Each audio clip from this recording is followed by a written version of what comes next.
Hello guys, मैं हूं नवीन और शुरू करते हैं हमारी वीडियो। और आज हम बात करेंगे एक ऐसी रेशियो के बारे में जो कि पीई के बाद सबसे ज़्यादा यूज किया जाता है। और return on equity, return on investment, ये सब हम रेशियोज यूज़ तो करते हैं, बट साथ ही साथ हम पीबी भी यूज़ करते हैं। पीबी के बारे में मैं आपको बताना चाहता हूँ। पीबी क्या होता है? पीबी यानी कि price to book ratio. Price to book ratio का क्या मतलब है? प्राइस टू बुक रेशियो का मतलब है बुक्स ऑफ अकाउंट्स।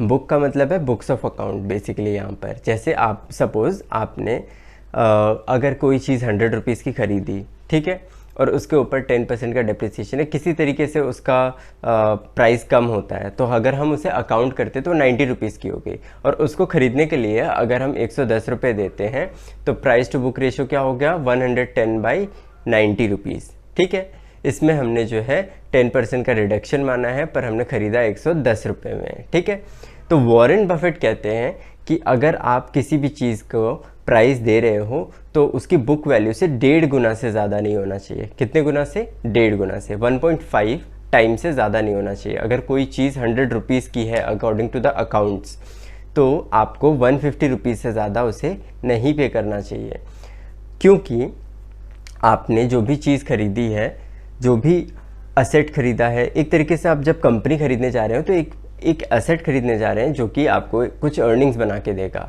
ठीक है, और उस असेट की आप वैल्यूएशन करने जा रहे हैं। तो जब आप वैल्यूएशन करते हैं 30 to 40% का डेप्रिसिएशन आप क्लेम करते हैं फर्स्ट 3 ईयर्स में ही। ठीक है, पहले 3 साल में आप 40% तक का डेप्रिसिएशन ले लेते हैं, जबकि उसकी वैल्यू इतनी भी ज़्यादा डिक्रीज़ नहीं होती है ना। आपको काम सेम करके देता है वो असेट, जो भी मशीनरी है, जो प्रोडक्ट है ना, वो चीज़ आपको सेम काम करके देता है, बट जो आपको डेप्रिसिएशन का रिडक्शन मिलता है वो 40% का मिल जाता है। यानी 100 रुपीज़ पे आपकी जो 3 साल बाद अगर आप देखेंगे उसी असेट की वैल्यू, तो वो 60 रुपीज़ या हो सकता है 50 रुपीज़ भी हो जाए। तो जो 50 रुपीज़ है वो बेसिकली वैल्यू तो आपको उतना ही क्रिएट करके दे रहा है, और अगर आप उस पर 1.5 गुना देते हो तो आपको इसमें लॉस नहीं होगा, बल्कि आप एक सही कीमत पे उसे खरीद रहे हो। तो इसीलिए पीबी रेशियो का भी यूज़ किया जाता है। दोनों चीज़ें साथ में यूज़ की जाती हैं, पीई और पीबी। पी जो है हम अर्निंग्स के लिए कितना पैसा दे रहे हैं, पीबी बुक्स ऑफ अकाउंट्स के लिए हम कितना पेमेंट कर रहे हैं। तो ये दोनों चीज़ों को मद्देनज़र रखते ही हम जो है प्राइसिंग करते हैं, और हम कितना पे करने के लिए तैयार हैं स्टॉक के लिए, वो चीज़ हम चेक करते हैं। बहुत और भी पैरामीटर्स होते हैं, लेकिन हमने पी के बारे में बात कर लिया, अब हम पीबी के बारे में बात कर रहे हैं।